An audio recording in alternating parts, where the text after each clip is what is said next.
Anti-inflamatórios não esteroides. Os anti-inflamatórios não esteroidais ou não esteroides, também chamados AINES, eles também têm efeitos analgésicos e também antitérmicos. O mecanismo de ação deles é muito simples. Eles inibem as ciclooxigenases, que são enzimas responsáveis pela formação de mediadores inflamatórios como as prostaglandinas.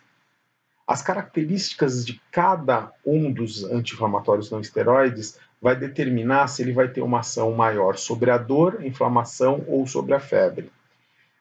Isso está relacionado principalmente com a afinidade e seletividade deles pelas diversas COX e também pela biodisponibilidade desses produtos nos diversos tecidos biológicos.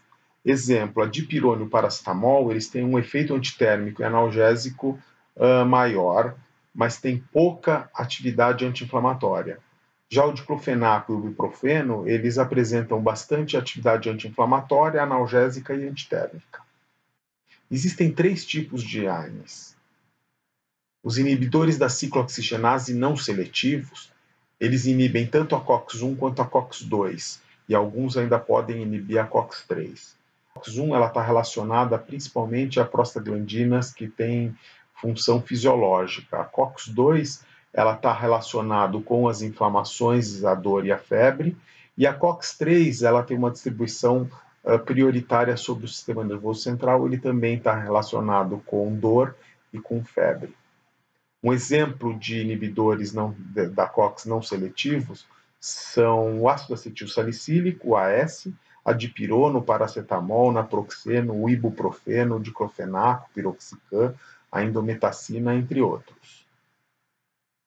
Um dos problemas desse tipo de anti-inflamatório não esteroidal, não seletivo, é que por conta dele inibir a COX-1, que tem papel fisiológico, ele acaba tendo muitos efeitos adversos importantes. Um deles é a hemorragia, o outro é a formação de úlcera péptica e dor abdominal, dor de estômago, dor gástrica. Isso se dá principalmente porque a COX-1 ela é responsável pela produção de um tipo de prostanoide que é chamado tromboxano A2. E esse tromboxano A2 ele é responsável por estimular a agregação plaquetária. E aí, com a bloqueio dessa enzima, você diminui a produção desse tromboxano A2 e aí o sangue perde parte da capacidade de formar a agregação plaquetária.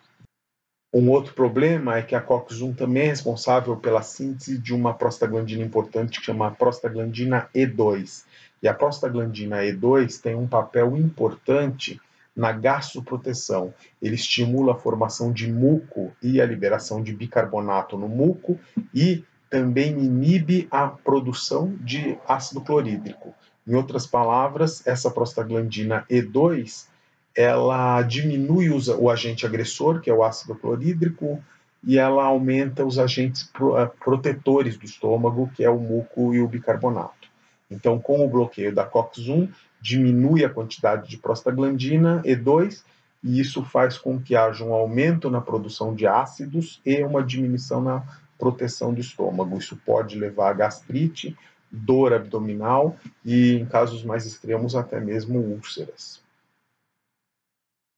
Os inibidores preferenciais da COX-2, eles têm uma atividade predominantemente sobre a COX-2 e uma atividade muito baixa sobre a COX-1.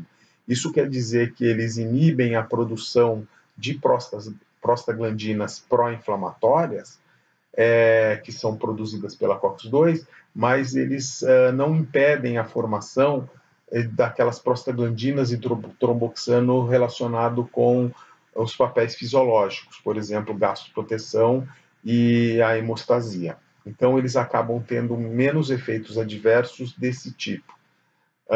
Entretanto, alguns deles têm outros efeitos adversos, por exemplo, eles podem ser hepatotóxicos, eles têm uns outros, existem alguns estudos que mostram que eles aumentam o risco de problemas cardiovasculares, entre outras coisas. Exemplo deles é a nimesulida e o meloxicam. E atualmente ainda existem inibidores seletivos da COX-2. Eles têm uma atividade muito alta sobre a COX-2, bloqueando, inibindo a COX-2, mas eles praticamente não inibem de forma alguma a COX-1.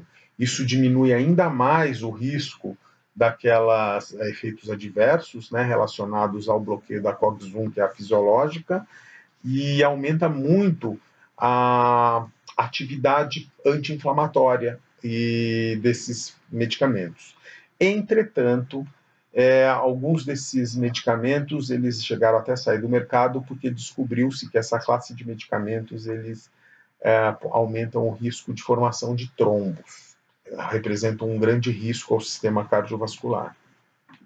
Exemplo deles são os coxibs, celocoxib, lumiracoxib, etoricoxib, rofecoxib. Justamente porque eles inibem a COX-2, eles diminuem a formação de uma prostaglandina importante, que é a prostaglandina I2, também conhecida como prostaciclina. E a prostaciclina, ela tem um papel importante na inibição da agregação plaquetária.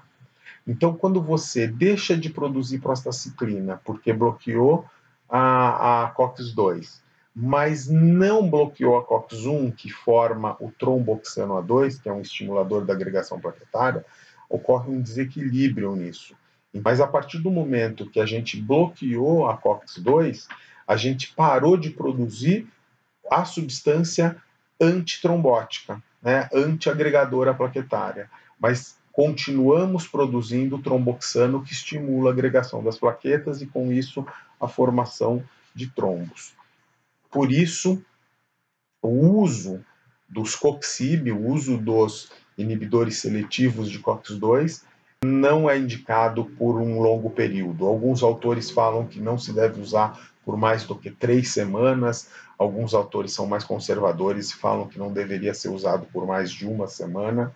O fato é que o uso no longo prazo aumenta o risco de formação de trombo, principalmente quando o paciente já tem algum aumento de risco por conta, por exemplo, de ser tabagista, uso de contraceptivos, ou já ter tido alguns eventos, né, como já ter tido algum tipo de infarto do miocárdio, ou uma tromboembolia, ou qualquer outro, hipertensão arterial e qualquer outros tipos de doenças cardiovasculares. Pacientes que tenham ou um risco aumentado ou um histórico individual ou familiar de eventos cardiovasculares deveria realmente evitar o uso até mesmo por um dia. É importante lembrar também que outros AINES também têm mostraram um aumento no risco de eventos cardiovasculares, como, por exemplo, a nimesulida, diclofenaco, ibuprofeno, todos eles podem aumentar o risco de infarto, tromboembolia, arritmia, por motivos diversos. O paracetamol e a dipirona são anti-inflamatórios não esteroides interessantes. Alguns autores nem gostam de chamar eles de anti-inflamatórios, porque a atividade anti-inflamatória deles é muito baixa. Eles praticamente têm um efeito analgésico e antitérmico maior e anti-inflamatório extremamente baixo. Entretanto, como eles inibem a COX, né, eles fazem parte do grupo dos anti-inflamatórios não esteroides, ainda que a ação anti-inflamatória deles seja baixa. Pesquisas recentes sugerem que o papel deles principal sobre a febre e sobre a dor se dê porque eles têm uma ação maior sobre a COX-3. Então, eles inibiriam a COX-3 preferencialmente do que a COX-1 e a COX-2. E a COX-3 ela está no sistema nervoso central, tanto na medula quanto no encéfalo, e estaria relacionado à dor e à febre. Então, como a ação deles é prioritária sobre esse tipo de ciclooxigenase, por isso que eles não teriam uma ação anti-inflamatória importante, que daí seria ação sobre, se eles tivessem uma ação boa sobre a COX-2, né, que está mais relacionada com esse efeito pró-inflamatório. O fato é que, aparentemente, esses dois medicamentos têm uma ação melhor sobre a COX-3 do que sobre as outras ciclooxigenases.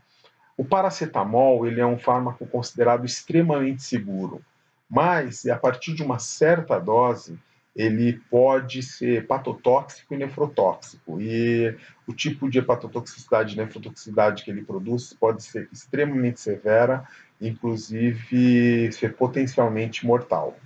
O principal motivo para isso é que o paracetamol em doses baixas ele vai ser metabolizado em compostos inativos por conjugação com sulfato e glucuronil. Entretanto, uma pequena parte dele pode ser oxidada pelo sistema do citocromo P450 produzindo uma substância intermediária que é tóxica. É a N-acetil-P-benzoquinona, ou NAPQI. Entretanto, essa NAPQI ela é prontamente inativada por conjugação com uma outra substância que é a glutationa. Isso diminui bastante o efeito tóxico dessa substância. Quando a concentração de paracetamol é bastante elevada, aquelas vias metabólicas que conjugam sulfato e glucuronil com o metabólito do paracetamol, ela pode ficar saturada. E nesse caso, é produzida uma quantidade maior de NAPQI. Se por algum motivo a glutationa se esgota, por exemplo, porque a dose de paracetamol foi muito elevada e com isso o consumo de glutationa foi muito aumentado, esse NAPQI que foi formado a mais, ele é altamente reativo e ele começa a se ligar à cisteína que está presente nas proteínas do hepatócito e das células renais. E é isso que causa danos irreversíveis a esses órgãos. Por isso que paracetamol em dose baixa é extremamente seguro, mas em doses elevadas é extremamente tóxico. Uma forma de minimizar os problemas da intoxicação por paracetamol é o uso de acetilcisteína, é o fluimucil. Porque a acetilcisteína ele é um aminoácido que contém a cisteína. E a cisteína ela é precursora da glutationa, que é aquilo que está reduzido quando você tem uma intoxicação grave pelo NAPQI. Então, o uso da acetilcisteína vai produzir mais glutationa e isso minimiza os efeitos tóxicos do NAPQI. Alguns estudos recentes têm mostrado que doses que até então eram consideradas seguras de paracetamol, que até então está estimado em 4 gramas por dia, divididos em 5 a 6 doses, de 600 a 750 miligramas, para alguns pacientes isso já é tóxico o suficiente para ter efeito deletério sobre o fígado. E em uma parcela pequena da população, mas é uma parcela importante. E isso deve ser levado em conta durante o tratamento, principalmente se você for usar paracetamol no longo prazo. E a gente também deve lembrar que vários outros AINES também podem produzir efeito hepatotóxico ou nefrotóxico. É o caso da nimesulida, ibuprofeno e o ácido acetilsalicílico, que tem trabalhos que mostram que também tem um potencial importante para causar problemas no fígado e no rim. Atualmente, existe uma discussão para se reduzir a dose considerada segura do paracetamol. Em vez de 4.000 miligramas por dia, 4 gramas por dia, divididos em 5 a 6 doses, existe um movimento numa tentativa de diminuir isso para 2.500 miligramas ou 2.600 miligramas, também dividido em 4 até 6 doses por dia, numa tentativa de minimizar esse efeito hepatotóxico para aquelas pessoas que essa dose de 4 gramas já seria tóxico. Desse modo, os principais efeitos adversos que a gente encontra nos anti-inflamatórios não esteroides são a úlcera péptica, gástrica e duodenal, principalmente quando a gente está falando do ácido acetilsalicílico. E isso é importante porque o ácido acetilsalicílico é o único dos anti-inflamatórios não esteroides que se liga covalentemente com a COX. Isso quer dizer que ele bloqueia a COX de forma permanente. Então, todos os efeitos adversos, principalmente relacionados com o bloqueio da COX-1, No caso do ácido acetilsalicílico é maior porque essa COX ela não vai ser liberada novamente. Todos os outros anti-inflamatórios não esteroides, passado algumas horas, a ciclooxigenase 1 ela volta a 1 e a 2 e a 3, elas voltam a metabolizar o ácido araquidônico e produzir os eicosanoides, né? Mas no caso do ácido acetilsalicílico, não. Então, os riscos, né, de úlcera péptica e também de hemorragia são muito maiores com o uso do ácido acetilsalicílico, já que ele vai bloquear permanentemente a ciclooxigenase. Outro efeito adverso que alguns AINES podem apresentar é náusea, dor abdominal, hemorragia, de novo, principalmente o AS, o ácido acetilsalicílico. Alergia, algumas pessoas são alérgicas a alguns anti-inflamatórios, algumas pessoas são à dipirona, outras pessoas são ao ácido acetilsalicílico, ao paracetamol, algumas pessoas são alérgicas a vários grupos, vários anti-inflamatórios ao mesmo tempo. Crise asmática, justamente porque alguns pacientes têm mais sensibilidade, pode ter inclusive uma alergia, né, que vai deflagrar uma crise asmática. Alguns pacientes podem apresentar erupção cutânea, nefropatia, lesão hepática, isso é muito importante para o paracetamol, mas outros também podem apresentar.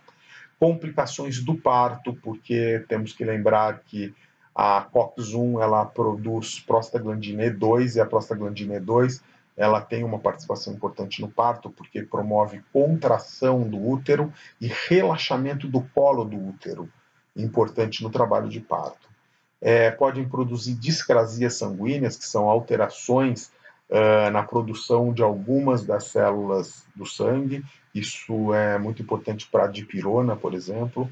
A síndrome de Reyer é uma encefalopatia metabólica progressiva que vai produzir edema cerebral, hipertensão intracraniana, esteatose hepática, insuficiência renal e hepática e com um grande potencial de fatalidade. Pode produzir arritmias, tromboembolias, isso principalmente os coxibes.